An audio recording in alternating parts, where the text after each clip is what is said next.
देवताओं का द्वार हरिद्वार, हरिद्वार देवताओं का द्वार। यहीं से हमारी आध्यात्मिक यात्रा शुरू हुई। ये प्राचीन शहर दिव्य ऊर्जा से भरा हुआ था। हर की पौड़ी पर शाम की गंगा आरती बहुत मनमोहक थी। हजारों दिए पवित्र गंगा नदी में बहते हुए, मंत्रों का जाप हवा में गूंज रहा था। यह सचमुच एक अद्भुत अनुभव था।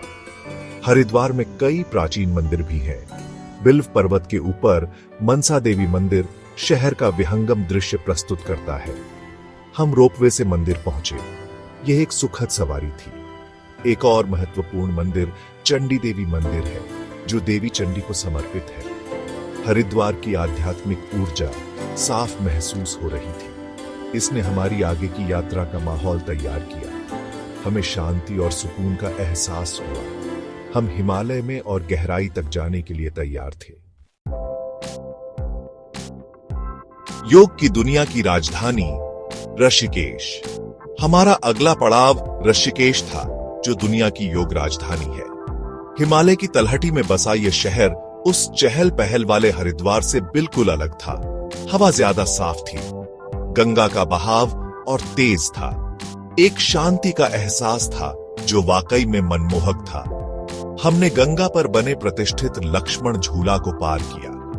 हमारे नीचे नदी गर्जना कर रही थी। यह एक रोमांचक अनुभव था। हम राम झूला भी गए, जो एक और झूला पुल है। इसने आसपास के इलाके का लुभावना दृश्य प्रस्तुत किया। ऋषिकेश आश्रमों से भरा है। वे योग और ध्यान पर कई तरह के कोर्स कराते हैं। हमने अपने दिन योगाभ्यास में बिताए। हमने ध्यान की तकनीकें भी सीखी।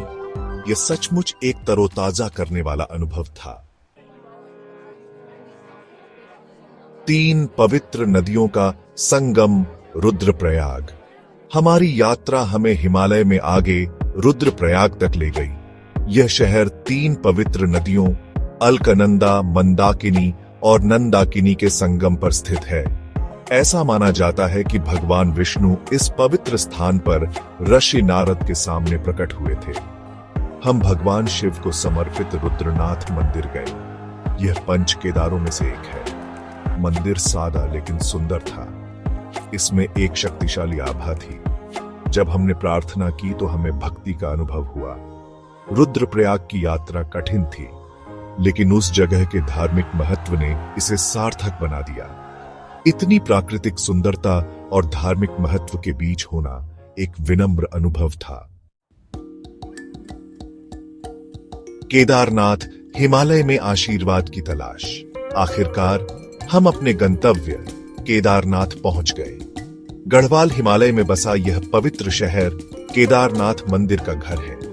यह 12 ज्योतिर्लिंगों में से एक है।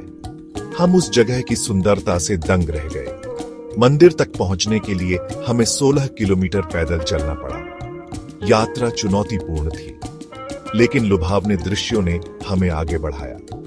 जैसे जैसे हम ऊपर चढ़ते गए, हवा पतली होती गई, लेकिन हमारा उत्साह हर कदम के साथ बढ़ता गया। अंत में हम केदारनाथ मंदिर के सामने खड़े थे। यह परम आनंद का क्षण था। हमें एक दिव्य उपस्थिति का एहसास हुआ। हमने भगवान शिव से प्रार्थना की। हमने खुद को धन्य महसूस किया। केदारनाथ की यात्रा जीवन बदलने वाली थी। यह आत्म खोज और आध्यात्मिक जागृति की यात्रा थी।